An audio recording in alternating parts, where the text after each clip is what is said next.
नमस्कार दोस्तों, स्वागत है आपका हमारे चैनल पे। तो आज हम बात करने वाले हैं BSPHCL सीट नंबर 15 की। इससे पहले 14 सीट हम लोगों ने डाला हुआ है अपने चैनल पे। आपने नहीं देखा है तो आप जाके देख सकते हैं, उसका प्लेलिस्ट बना दिया गया है। आपको PDF चाहिए तो इसके लिए आप टेलीग्राम चैनल ज्वाइन हो सकते हैं, जिसका लिंक डिस्क्रिप्शन बॉक्स में दिया गया है। चलिए शुरू करते हैं सीट नंबर 15 का पहला क्वेश्चन। देखिए हमारे पास पहला क्वेश्चन जो है हमारा जीके से है। देखिए पहला जो क्वेश्चन हमारे पास, भारत जन के नाम इंडिया का नाम भारत रखा गया, निम्नलिखित में से किस वेद में इस जन का सर्वप्रथम उल्लेख मिलता है? तो इसका राइट आंसर जो हो जाएगा option number B, Rigveda. Rigveda जो है सो प्रथम वेद यानी सबसे पुराना वेद है। चलिए नेक्स्ट है हमारा 2 नंबर। 2 नंबर में आपको मिलान करना है, देख लीजिए अच्छा से। तो देखिए इसमें जो हो जाएगा विद्युत धारा का हो जाएगा, विद्युत धारा का हो जाएगा एम्पियर, एक का डी, ठीक है। और विभवांतर का हो जाएगा वोल्ट, और धारिता का हो जाएगा फेरड, और प्रेरक का हेनरी, ठीक है। तो हमारा हो गया DCBA। तो देखिए DCBA किस में है? देखिए ऑप्शन नंबर सी में है, DCBA, ठीक है। चलिए नेक्स्ट है हमारा 3 नंबर। 3 नंबर है कि भारत में राज्य के महाधिवक्ता की नियुक्ति कौन करता है? राज्य के महाधिवक्ता की पूछा है, ठीक है। तो राज्य की जो महाधिवक्ता है उसका नियुक्ति राज्य के राज्यपाल करते हैं। चलिए नेक्स्ट है हमारा 4 नंबर। 4 नंबर है चंद्रगुप्त मौर्य के दरबार में यूनानी राजदूत मेगास्थनीज को किसने भेजा था? तो इसका राइट आंसर हो जाएगा ऑप्शन नंबर ए, सेल्यूकस ने भेजा था। चलिए नेक्स्ट है हमारा 5 नंबर। 5 नंबर है भारतीय संविधान के अनुच्छेद 44 का उद्देश्य क्या है? तो इसका राइट आंसर हो जाएगा ऑप्शन नंबर ए, भारत के राज्य क्षेत्र में नागरिकों के लिए एक समान नागरिक संहिता सुनिश्चित करना। चलिए आगे है हमारा 6 नंबर। 6 नंबर है हमारा, देखिए 15 अगस्त 1947 को भारत के पहले प्रधानमंत्री जवाहरलाल नेहरू ने दिल्ली में लाल किले के डैश के ऊपर भारतीय ध्वज फहराया था। तो देखिए वहां पे जो लाहौरी गेट था वहीं पे तिरंगा 15 अगस्त 1947 को यानी पहली बार फहराया गया था लाहौरी गेट पे। चलिए आगे है हमारा 7 नंबर। बाल विवाह निषेध अधिनियम निम्नलिखित में से किस वर्ष पारित किया गया था? तो बाल विवाह जो अधिनियम है 1929 में पारित किया गया था। चलिए अगला है हमारा 8 नंबर। 8 नंबर है कि 13 से 26 मई 2024 तक भारत फ्रांसीसी सैन्य अभ्यास शक्ति 2024 का आयोजित कहाँ किया गया था? तो ये करंट अफेयर से क्वेश्चन है आपका। तो इसका जो राइट आंसर हो जाएगा ऑप्शन नंबर सी, मेघालय से। नेक्स्ट है हमारा 9 नंबर। 9 नंबर भी आपका करंट अफेयर से है। सरकारी थिंक टैंक नीति आयोग के बहुआयामी गरीबी सूचकांक 2021 के अनुसार बिहार का गरीब आबादी का प्रतिशत कितना है? तो इसका राइट आंसर जो हो जाएगा ऑप्शन नंबर बी, 51.91%। नेक्स्ट है हमारा 10 नंबर। प्रधानमंत्री जीवन ज्योति बीमा योजना डैश के आयु वर्ग के भारतीय नागरिकों के लिए है। तो देखिए ये एक योजना है केंद्र सरकार द्वारा। इसका राइट आंसर हो जाएगा ऑप्शन नंबर बी, 18 से 50 वर्ष तक। प्रधानमंत्री जीवन ज्योति बीमा योजना यानी कि मिनिमम 18 वर्ष होना चाहिए और मैक्सिमम 50 वर्ष। चलिए नेक्स्ट है हमारा 11 नंबर। 11 नंबर हमारा रीजनिंग से है। देखिए निम्नलिखित में से विषम शब्द छांटिए। देखिए इसमें विषम शब्द है, 3 तो समान है लेकिन एक समान नहीं है। तो इसका हो जाएगा ऑप्शन नंबर बी।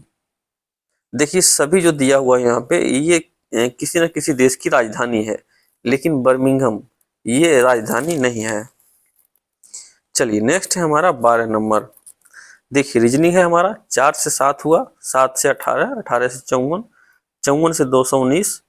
इसमें बता रहा है कि गलत संख्या चुने, ठीक है। यहाँ पे कौन सा नियम का पालन नहीं कर रहा है और गलत है, ठीक है। तो इसको आप चेक करेंगे, बनाएंगे वीडियो पॉज करके, तो इसका राइट आंसर जो हो जाएगा ऑप्शन नंबर बी हो जाएगा। 18 यहाँ पे गलत है, ठीक है। आप सभी के बीच में गैप देखेंगे, गुना देखेंगे, भागा देखेंगे, तो जो नहीं मिलेगा वो आपका आंसर आ जाएगा, यानी ऑप्शन नंबर बी 18। चलिए नेक्स्ट है हमारा, देखिए 13 नंबर, नीचे दिए गए चित्र में त्रिभुज एवं वर्गों की संख्या ज्ञात करें, ठीक है। देखते हैं 13 नंबर में, तो बताइए इसमें कितने त्रिभुज हैं और कितने वर्ग हैं। तो देखिए इसको आप वीडियो पॉज करके गिन लीजिएगा। इसमें जो पहले देखिए इजी मैं बताता हूँ, जो कम रहता है वो गिनना चाहिए। तो आप ऑप्शन के हिसाब से देख सकते हैं कि वर्गों की संख्या कम है, तो वो आप गिन लेंगे तो आपका आंसर मिल जाएगा। ऑप्शन नंबर हो जाएगा डी, इसमें 44 त्रिभुज हैं और 10 वर्ग हैं। चलिए नेक्स्ट है हमारा 14 नंबर। 14 नंबर है कि कौन सी संख्या बेमेल है, यानी कि कौन सी संख्या 3 से समान नहीं है और 3 समान है। तो देखिए इसमें जो 16 है ये असमान है, बाकी बात सारा यानी कि कुछ रूप से समान है।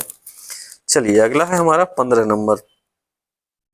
15 नंबर है, देखिए इसका अर्थ माइनस है, इसका अर्थ प्लस है, बराबर का अर्थ गुना है, इसका अर्थ भागा है, ठीक है। तो यहाँ पे एक क्वेश्चन दिया गया है, इसमें जो दिया गया है देखिए, अब टोटल पहले अंक लिख लेंगे 27, उसके बाद ये वाला चिन्ह है, तो ये वाला चिन्ह के लिए देखिए यहाँ पे प्लस दिया हुआ है, तो सारे चिन्ह पे आप बैठा लेंगे जो भी मान दिया गया है, और उसके बाद आप कैलकुलेशन इसका निकालेंगे, ठीक है।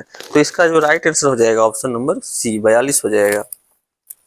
चलिए नेक्स्ट है हमारा 16 नंबर। देखिए ये भी रीजनिंग है, धूल को वायु कहा जाए, वायु को अग्नि कहा जाए, अग्नि को जल कहा जाए, जल को रंग कहा जाए, रंग को वर्षा, वर्षा को धूल कहा जाए, तो मछलियां कहाँ रहती है। सबसे पहली बात तो मछलियां जल में रहती है, ठीक है। तो देखिए जल को क्या कहा गया है, तो देखिए यहाँ पे जल को रंग कहा गया, ठीक है। तो यहाँ पे आंसर हो जाएगा रंग, ऑप्शन नंबर सी हो जाएगा। चलिए नेक्स्ट है हमारा 17 नंबर। दो संख्याएं तीसरी संख्या से इतना इतना परसेंट छोटी है, ठीक है। तो दूसरी संख्या पहली से कितनी परसेंट छोटी है। देखिए दो संख्याएं तीसरी संख्या से, ठीक है, यानी कि मान लीजिए एक तीसरी जो संख्या है ये 100 है, ठीक है। इधर पहली और दूसरी यानी कि कम है, कितना कम है, एक 20% कम है। देखिए पहली वाली जो है 20% कम है, तो 100 का 20% कम करेंगे तो 80 आ जाएगा, ठीक है, पहली संख्या।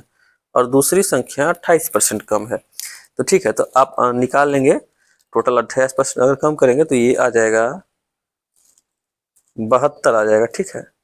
अब क्या पूछा है कि दूसरी संख्या पहली से कितनी परसेंट छोटी है।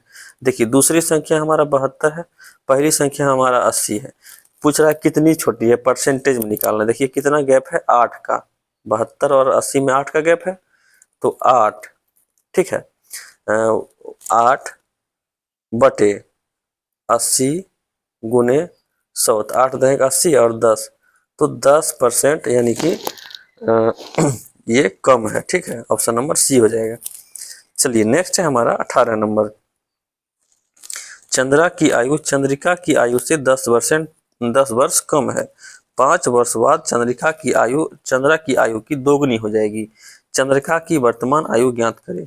देखिए अगर ये क्वेश्चन आपको नहीं आता है तो इसको आप ऑप्शन के अकॉर्डिंग बना सकते हैं, ठीक है। तो इसका राइट आंसर जो है ऑप्शन नंबर बी हो जाएगा, 15 वर्ष। चलिए नेक्स्ट है हमारा 19 नंबर। 19 नंबर में है इस भाट के चिन्ह पे क्या आएगा, ठीक है। इस इक्वेशन के द्वारा काम करेगा कि देखिए u भी है, OY है, I भी है, EE है, तो अगला क्या होगा, ठीक है।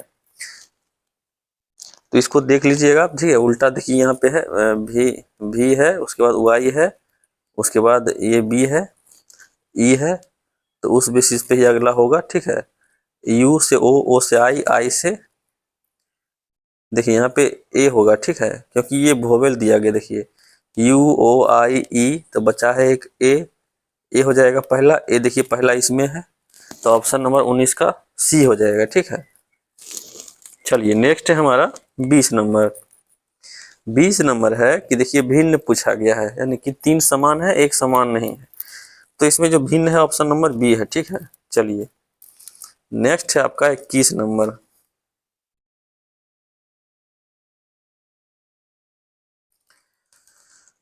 चलिए देखिए 21 नंबर है हमारा, 4 विकल्पों में से उस विकल्प का चयन करें जो दिए गए लोकोक्ति का सही अर्थ वाला विकल्प है, ठीक है। तो घर में नहीं दाने बुढ़िया चली भुनाने, ठीक है। घर में नहीं दाने बुढ़िया चली भुनाने। तो देखिए इसका जो राइट आंसर हो जाएगा ऑप्शन नंबर बी, झूठा दिखावा करना। चलिए नेक्स्ट है हमारा 22 नंबर। 22 नंबर है, 4 विकल्पों में से उस विकल्प का चयन करें जो दी गई मुहावरे का सही अर्थ बताता है। क्या है? तूती बोलना। तो तूती बोलना जो मुहावरा है उसका हो जाएगा ऑप्शन नंबर बी, रौब जमाना। चलिए नेक्स्ट है आपका 23 नंबर, शुद्ध शब्द चुने। तो इसमें दुर्गम आप पहले कभी लिखे होंगे, तो दुर्गम देखिए कैसे लिखाता है, ऑप्शन नंबर सी, इस तरीके से दुर्गम लिखाता है। आइए 24 नंबर, सही वर्तनी। देखिए जीजी बासा, सॉरी जीजी बीसा। तो जीजी बीसा जो हम लोग लिखते हैं वो देखिए डी नंबर इस तरीके से लिखाता है। पहले में हर्षी होगा, हर्षिकर दीर्घिकर, उसके बाद वो में भी हर्षिकर, ठीक है। तो ये सब आपको वर्ड आपको रटना पड़ेगा। चलिए अगला है हमारा 25 नंबर। देखिए 25 नंबर है हमारा कि उस विकल्प का चयन करें जो दिए गए शब्द के सही अर्थ का उचित विकल्प नहीं है। तो धरती का पर्यायवाची देखिए 3 है, इसमें से एक नहीं है, ठीक है, वो आपको बताना है। तो देखिए इसमें जो हो जाएगा मही धरती का है, पृथ्वी थी का यानी कि पर्यायवाची, और पृथ्वी भी है, अचला भी है, लेकिन मनुज नहीं है, ठीक है। ऑप्शन नंबर डी हो जाएगा राइट आंसर। चलिए नेक्स्ट भी हमारा लोकोक्ति है, आधा तीतर आधा बटेर, ठीक है। तो इसका जो लोकोक्ति हो जाएगा अनमेल मिश्रण, ठीक है। चलिए अगला है 27 नंबर। 27 नंबर है कि उस विकल्प का चयन करें जो बहुवचन रूप का सबसे अच्छा विकल्प है, ठीक है, बहुवचन का। देखिए इसमें जो राइट आंसर हो जाएगा ऑप्शन नंबर सी हो जाएगा, अक्षत। चलिए नेक्स्ट है आपका 28 नंबर, पर्यायवाची शब्द का सही विकल्प नहीं है। देखिए गरुड़ का जो है 3 पर्यायवाची दिया गया है, ठीक है, लेकिन एक नहीं दिया गया है, वही आपको बताना। गरुड़ का देखिए वेंते हो जाएगा, पक्षीराज हो जाएगा, खगेश हो जाएगा, लेकिन विघेश नहीं होता है, ठीक है।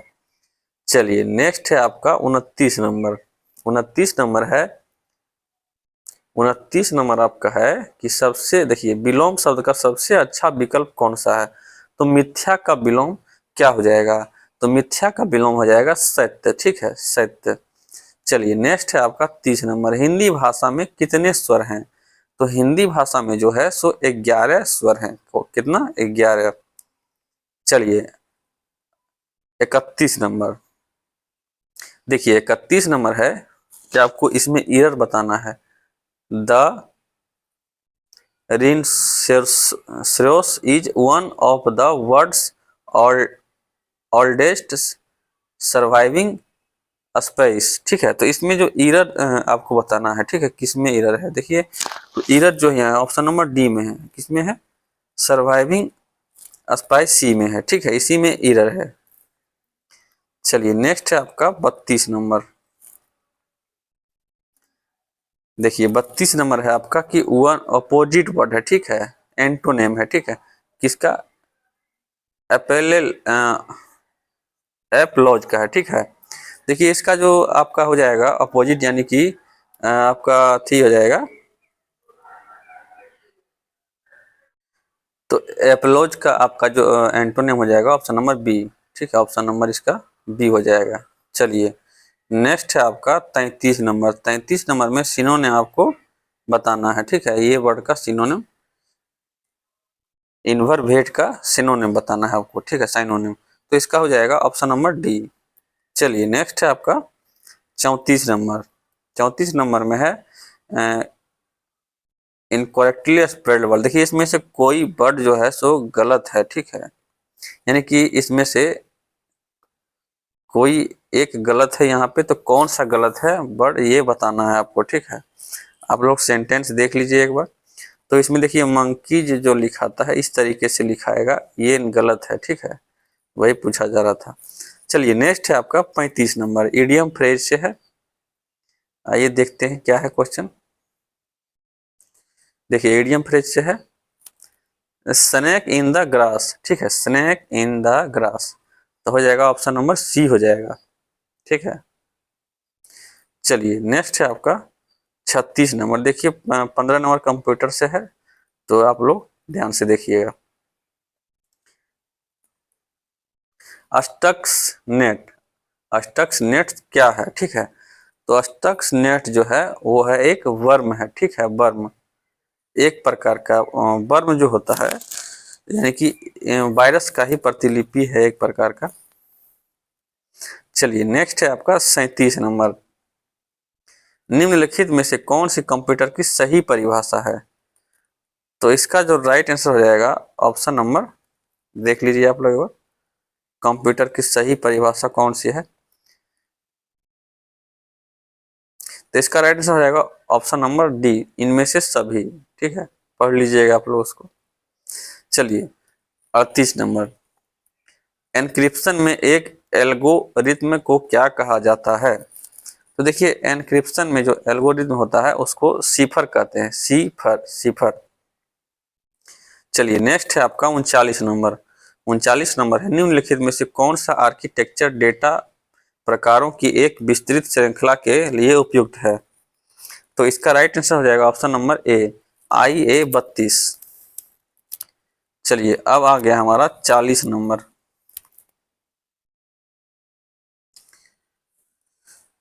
40 नंबर है हमारा कि निम्नलिखित में से कौन सी क्लाउड अवधारणा संसाधनों के पूलिंग और साझाकरण से संबंधित है, तो इसका राइट आंसर हो जाएगा ऑप्शन नंबर सी, वर्चुअलाइजेशन।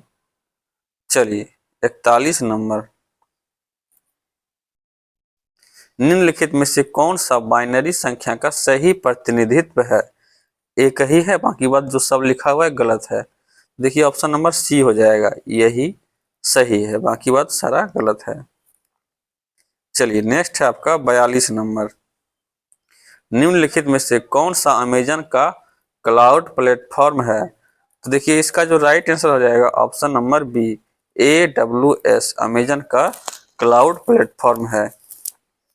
चलिए नेक्स्ट है आपका 43, ISP द्वारा प्रदान किए गए ब्रॉडबैंड और डायल अप कनेक्शन के बीच प्राथमिक अंतर कारक क्या है, तो इसका राइट आंसर हो जाएगा option number B, dial up की तुलना में ब्रॉडबैंड अधिक तेज इंटरनेट स्पीड प्रदान करता है। चलिए आइए 44 नंबर, 44 नंबर है MS वर्ड 2010 में टेबल क्रिएट करने के लिए निम्नलिखित में से कौन सा विकल्प सही है, तो इसका राइट आंसर हो जाएगा आपका option number B, insert tab table button. चलिए नेक्स्ट है आपका 45 नंबर, MS एक्सेल 365 में चयनित टेक्स्ट की फॉन्ट शैली और साइज कैसे बदल सकते हैं, ठीक है, देखिए फॉन्ट शैली और साइज को बदलने के लिए आपको जो शॉर्टकट की है, तो इसका हो जाएगा option number C, home tab को एक्सेस करें और फॉन्ट ग्रुप का उपयोग करें। चलिए 45 हो गया, 46 आइए अब, 46 नंबर, ठीक है, ईमेल एड्रेस में यूजर नेम और डोमेन नेम पृथक करने के लिए डैश प्रतीक का उपयोग किया जाता है, तो आप सबों को पता होगा, आप सबके पास ईमेल होगा, @ का किया जाता है। चलिए नेक्स्ट है आपका 47 नंबर, वर्कशीट में एक कॉलम में विद्यार्थियों के अंकों की एक सूची है, 90 से अधिक अंक प्राप्त करने वाले विद्यार्थियों की संख्या गणना के लिए एक्सेल 365 के किस फंक्शन का उपयोग किया जाना चाहिए, तो इसका राइट आंसर हो जाएगा ऑप्शन नंबर बी। चलिए नेक्स्ट है आपका 48 नंबर, समय के साथ रुझान प्रदर्शित करने के लिए निम्नलिखित में से किस प्रकार का चार्ट सबसे उपयुक्त है, तो इसका राइट आंसर हो जाएगा 48 का option number A, line chart. चलिए नेक्स्ट है आपका 49 नंबर, MS एक्सेल 2016 में B1 सेल एड्रेस का क्या अर्थ होता है? तो इसका जो राइट आंसर हो जाएगा ऑप्शन नंबर हो जाएगा 49 का बी, स्तंभ कॉलम बी की पहली पंक्ति।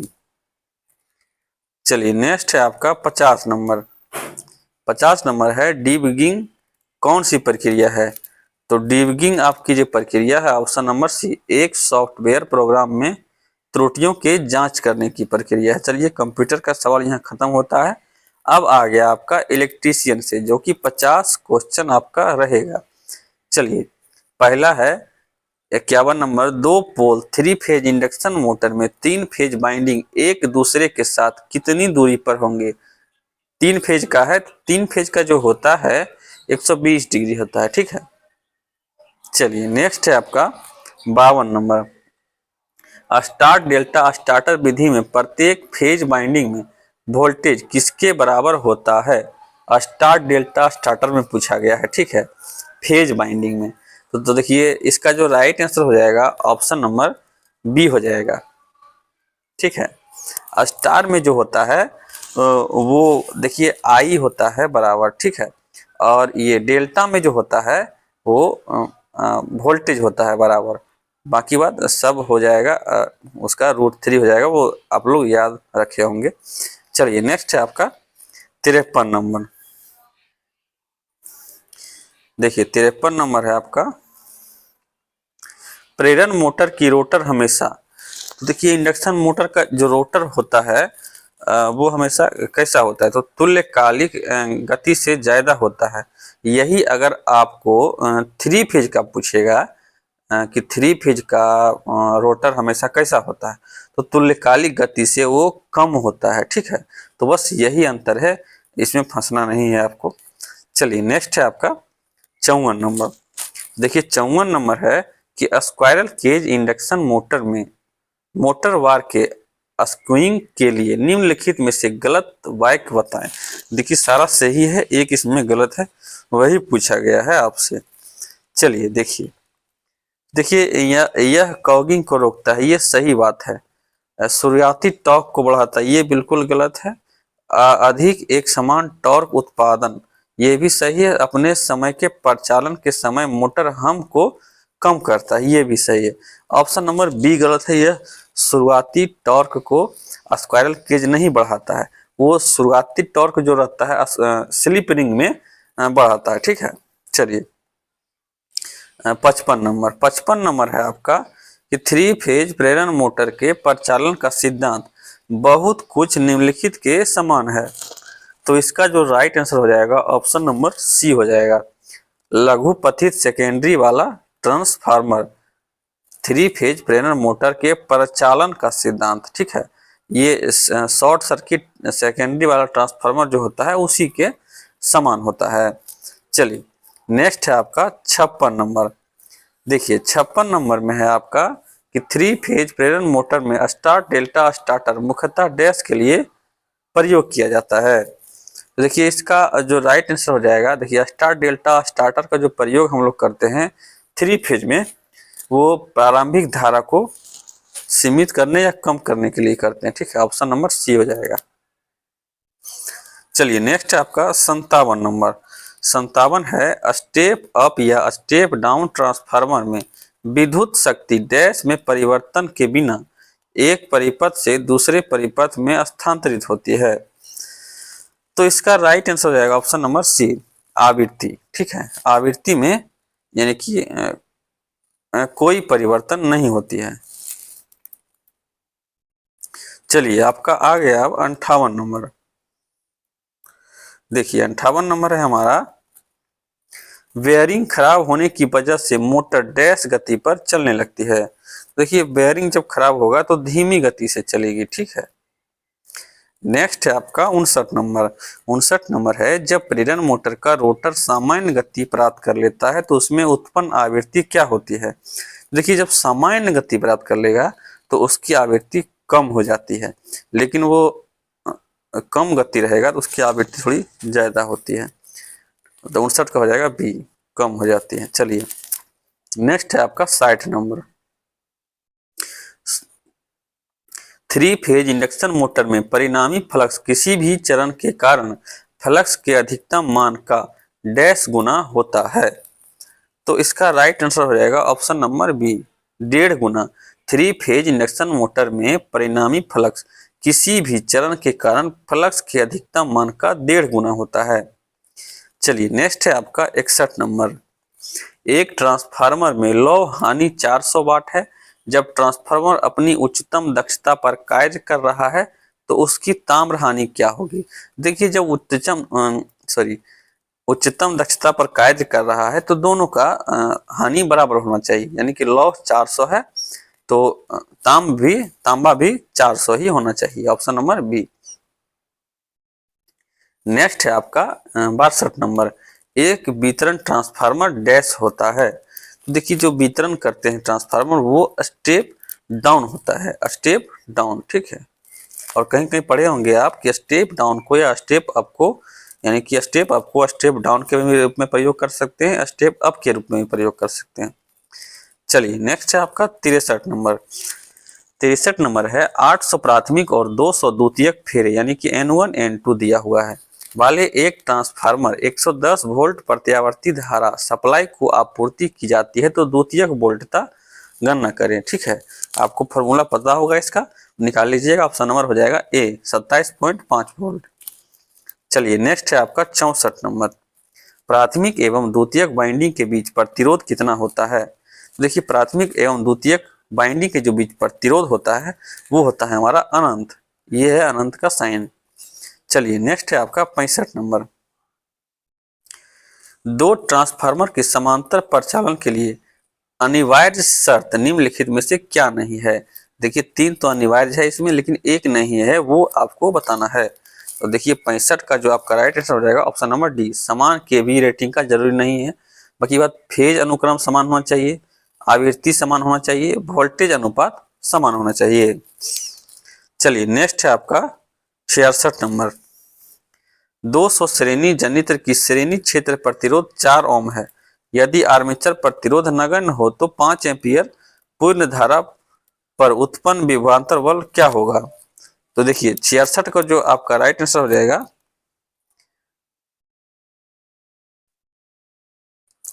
देखिए 66 का हो जाएगा आपका ऑप्शन नंबर सी हो जाएगा 220 वोल्ट। चलिए नेक्स्ट है आपका 67 नंबर। 67 निम्नलिखित में से कौन सा निर्माता के लिए BIS का बेनिफिट यानी कि फायदा है। ठीक है, देखिए इसमें जो हो जाएगा ऑप्शन नंबर डी हो जाएगा, बाजारों में उत्पादों की बेहतर छवि। चलिए आपका आ गया 68 नंबर 68। घरेलू विद्युत वायरिंग में लाइट लोड इससे अधिक नहीं होना चाहिए। देखिए जो लाइट लोड होता है वो 800 वाट से अधिक नहीं होनी चाहिए। चलिए नेक्स्ट है आपका 69 नंबर। किस तरह के वायरिंग में परिवर्तन करना आसान होता है। तो देखिए जो हमारा अस्थायी वायरिंग होता है तो उसमें परिवर्तन करना आसान होता है, सबसे कम खर्चीला भी होता है। ठीक है, देखिए परिवर्तन करना आसान होता है। देखिए इसमें केसिंग दिया गया है, लेकिन मैंने कहीं क्लीट पढ़ा था, क्लीट वायरिंग अस्थायी वायरिंग होता है। आप लोग इसको देख लीजिएगा एक बार। ठीक है, इसमें आंसर जो दिया है एक दिया है, ठीक है, केसिंग। चलिए नेक्स्ट है आपका 70 नंबर। 70 नंबर है इनमें से किससे बचाने के लिए अर्थिंग की आवश्यकता होती है। तो अर्थिंग की आवश्यकता होती है बिजली के झटके के खतरे से बचाने के लिए। चलिए नेक्स्ट है आपका 71 नंबर। 71 नंबर है कि निम्नलिखित में से कौन सा कथन असत्य है। तो इसमें से जो कथन कौन सा है ये असत्य आपको बताना है। तो देखिए प्लेट का क्षेत्रफल बढ़ने से अर्थिंग प्रतिरोध बढ़ जाता है। देखिए प्लेट का क्षेत्रफल बढ़ाएंगे तो अर्थिंग प्रतिरोध बढ़ जाता है, ये बात सही है। देखिए अगला है हमारा कि लेड शीथ केबल के धात्विक आवरण को आवश्यक रूप से अर्थ से संयोजित किया जाता है, ये भी सही है। अगला है आपका कि अर्थिंग इलेक्ट्रोड को जंग से बचाकर रखने पर भी प्रतिरोध का मान कम होता है। चलिए अगला देख लेते हैं। अगला है अर्थ की स्थापना मशीनों की सुरक्षा दृष्टि से अत्यंत महत्वपूर्ण है, ये भी सही है। देखिए इसमें जो आंसर दिया गया है ए दिया गया है, ठीक है, असत्य में, लेकिन हाँ ये गलत है, ठीक है, आंसर ये नहीं होगा। प्लेट के क्षेत्रफल बढ़ाने से प्रतिरोध बढ़ जाता है, शायद ये सही है, लेकिन देख लीजिएगा आप लोग एक बार। चलिए 72 नंबर है, अर्धचालकों को मशीन से पैनल, बोर्ड व मेन तक ले जाना चाहिए, इलेक्ट्रोडों की संख्या कितनी होगी? तो देखिए इसमें इलेक्ट्रोडों की संख्या हो जाएगी 2। चलिए 73 नंबर है आपका कि विद्युत आघात से बचने की सर्वाधिक महत्वपूर्ण विधि क्या है?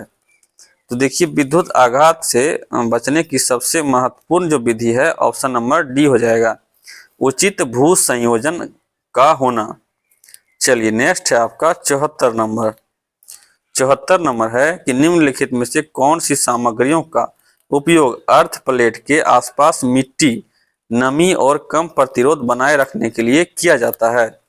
तो इसका राइट आंसर हो जाएगा ऑप्शन नंबर ए, नमक, चारकोल और पानी का। अगला है आपका 75 नंबर, किसी उप स्टेशन के लिए निम्नलिखित में से कौन सा सबसे उपयुक्त प्रकार का अर्थिंग है? तो देखिए सबसे जो अच्छा अर्थिंग होता है वो पाइप अर्थिंग होता है, ठीक है, पाइप अर्थिंग उप स्टेशन के लिए। चलिए नेक्स्ट है आपका 76 नंबर, कंड्यूट सरफेस वायरिंग में 2 सेडल के बीच की दूरी निम्नलिखित में से अधिक नहीं होनी चाहिए। तो इसका जो राइट आंसर हो जाएगा 76 का, ऑप्शन नंबर ए हो जाएगा, 60 सेंटीमीटर से कंड्यूट सरफेस वायरिंग में 2 सेडलों के बीच की दूरी इससे अधिक नहीं होती है।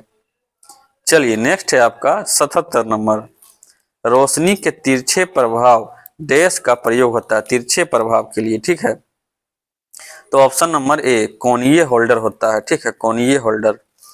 चलिए नेक्स्ट है आपका 78, उच्च दाब मरकरी वेपर लैंप निम्नलिखित वाटेज में बनाए जाते हैं। तो इसका जो राइट आंसर हो जाएगा ऑप्शन नंबर डी हो जाएगा, 250 से 500 वाट के लिए।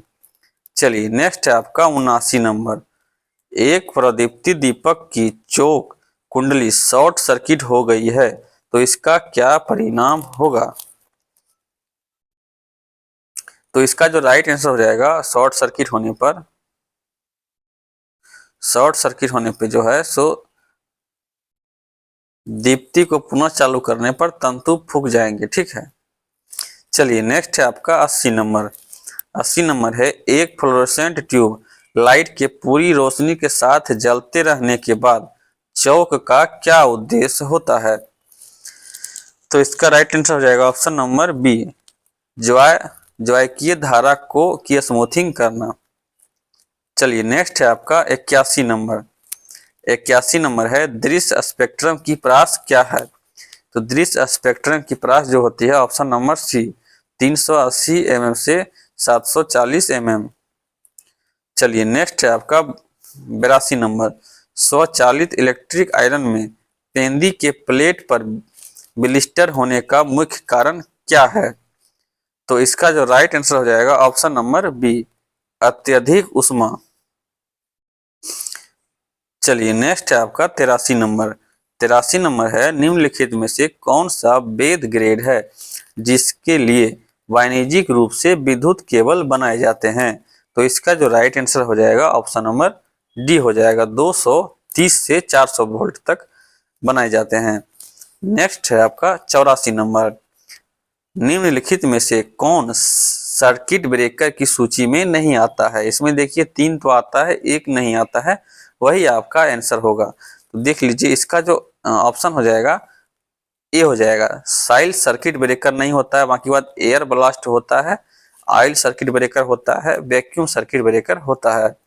चलिए नेक्स्ट है आपका 85 नंबर, इलेक्ट्रिक बेल में किस प्रकार के चुंबक का प्रयोग किया जाता है? तो इसका राइट आंसर हो जाएगा ऑप्शन नंबर डी, इलेक्ट्रोमैग्नेट।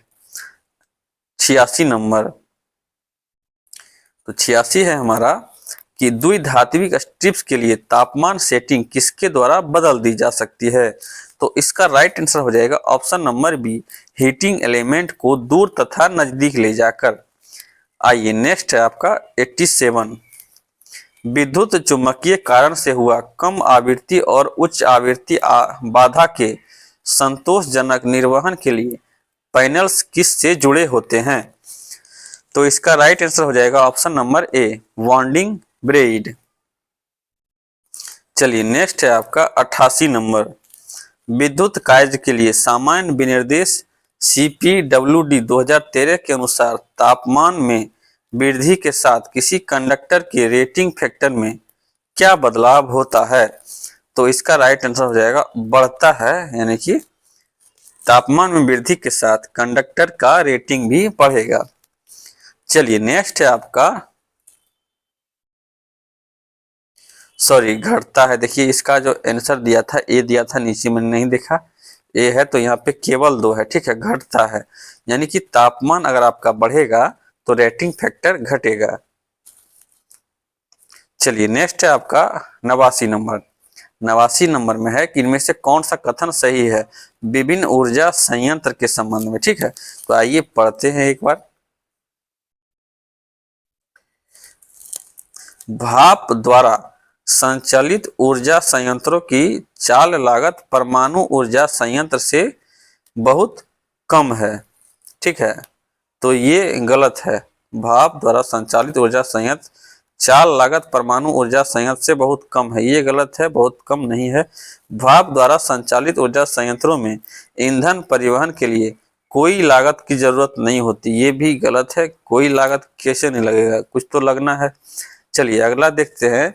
परमाणु ऊर्जा संयंत्र हमेशा आबादी वाले क्षेत्रों में स्थिर होते हैं, ये भी गलत है। परमाणु वाले क्षेत्र आबादी वाले क्षेत्र में नहीं उपयोग किया जाता है। देखिए लास्ट जो हमारा है यही सही है। परमाणु ऊर्जा संयंत्रों की रखरखाव लागत डीजल ऊर्जा संयंत्रों से ज्यादा है, क्योंकि बेहद कुशल कर्मियों की जरूरत होती है, ये बात बिल्कुल सही है। चलिए देखते हैं अगला क्वेश्चन। तो अगला जो हमारा है 90 नंबर।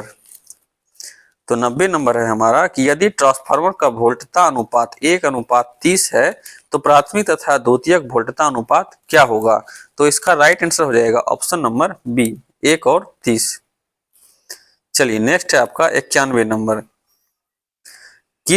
किस तड़ित रोधक में सर्ज अरेस्टर के रूप में छड़ का उपयोग होता है? तो देखिए छड़ का जो उपयोग करते हैं रोड गैप अरेस्टर में हम लोग प्रयोग करते हैं, किसमें? रोड गैप अरेस्टर में। चलिए नेक्स्ट है आपका 92 नंबर। एक थर्मल प्रोटेक्शन स्विच किसके विरुद्ध सुरक्षा करता है? तो देखिए स्विच का काम क्या होता है, लेकिन यहाँ पे पूछा गया थर्मल प्रोटेक्शन। तो जो थर्मल प्रोटेक्शन होता है वो ओवरलोड यानी उससे सुरक्षा दिलाता है। चलिए नेक्स्ट है आपका 93 नंबर। 93 नंबर आपका न्यूमेरिकल है, देख लीजिए। एक 10 kilo volt ampere, 400 volt, 200 volt. देखिए ये V1 का मान दिया है, ये V2 का है। एकल फेज ट्रांसफार्मर जिसमें 10% प्रतिबाधा है, एक स्थिर शॉर्ट सर्किट लाइन धारा लेता है, जिसका मान देखिए इसमें लाइन धारा का मान पूछा गया, ठीक है। तो इसका जो मान आएगा एम्पियर में आएगा। इसमें देख लीजिए इसका ऑप्शन, आप लोग इसका आंसर जो हो जाएगा ऑप्शन नंबर हो जाएगा सी हो जाएगा, 250 एम्पियर। चलिए नेक्स्ट है आपका 94 नंबर। ट्रांसफार्मर में हिस्टेरेसिस हानियां। देखिए हानियां ट्रांसफार्मर में 2 प्रकार की होती है, एक एडी करंट लॉस, एक हिस्टेरेसिस लॉस। यहाँ पे पूछा गया है आपका हिस्टेरेसिस हानियां निम्नलिखित द्वारा कम की जा सकती है। तो आप लोग इसका ऑप्शन देख लीजिए एक बार। इसमें जो है स्टील लेमिनेशनों का सिलिकॉन अंश नियंत्रित करके हिस्टेरेसिस हानियां कम की जा सकती है, ठीक है। चलिए नेक्स्ट है आपका 95। न्यूक्लियर पावर प्लांट में मॉडरेटर का प्रयोग क्यों किया जाता है? ठीक है, मॉडरेटर के बारे में पूछा गया है। तो इसका right answer option number A, Tej neutron को धीमा करने के लिए। चलिए नेक्स्ट है आपका 96 नंबर। हाइड्रो इलेक्ट्रिक ऊर्जा स्रोत का उपयोग किन स्थानों पर किया जा सकता है? तो इसका राइट आंसर हो जाएगा ऑप्शन नंबर सी, मैदानी इलाकों में और पहाड़ी इलाकों में, दोनों में। चलिए नेक्स्ट है आपका 97। तो 97 है आपका, यहाँ पे देखिए 97 सिंक्रोनस मोटर के नुकसान पहचाने। देखिए सिंक्रोनस मोटर का नुकसान यहाँ पे ऑप्शन दिया गया है, आप लोग एक बार इसको पढ़ लीजिए। इसके लिए डीसी उत्तेजना की आवश्यकता होती है जो बाहरी स्रोत से दी जानी चाहिए, तो यही इसका नुकसान है। चलिए नेक्स्ट है आपका 98 नंबर। 98 नंबर है इलेक्ट्रिक इंजीनियरिंग में तुल्यकालिक संधारित्र क्या है? तो तुल्यकालिक संधारित्र जो है एक ओवर एक्साइटेड तुल्यकालिक मोटर के बिना लोड के काम करने के लिए है। ठीक है, ऑप्शन नंबर ए।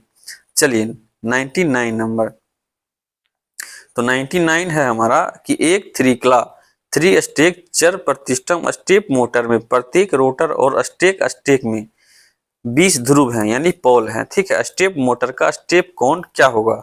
देखिए इसका फॉर्मूला होता है, आप लोग को इसका याद रखिएगा तभी बनेगा। इसमें जो हो जाएगा इसका ऑप्शन नंबर बी 6 डिग्री हो जाएगा। चलिए नेक्स्ट है आपका, लास्ट है और 100 नंबर है। एक 8 पोल एकल कला प्रेरण मोटर 690 आरपीएम पर गति कर रहा है। अग्रगामी एवं पश्चगामी क्षेत्र के सापेक्ष इसकी स्लिप यानी एस का मान पूछा गया है। स्लिप कितनी है? तो देखिए अग्रगामी और पश्चगामी दोनों में। ठीक है, तो इसका हो जाएगा ऑप्शन नंबर बी हो जाएगा। ठीक है, अग्रगामी का 0.08 और पश्चगामी का 1.92। चलिए यहीं तक वीडियो था हमारा, खत्म होता है। आप लोग चैनल पे नए हैं तो सब्सक्राइब कीजिए और कम से कम वीडियो को लाइक कर दिया कीजिए। आपको अच्छी चाहिए पीडीएफ तो आप हमारे टेलीग्राम चैनल पर ज्वाइन हो सकते हैं, जिसका लिंक डिस्क्रिप्शन बॉक्स में दिया गया है। चलिए धन्यवाद, वीडियो यहीं तक था।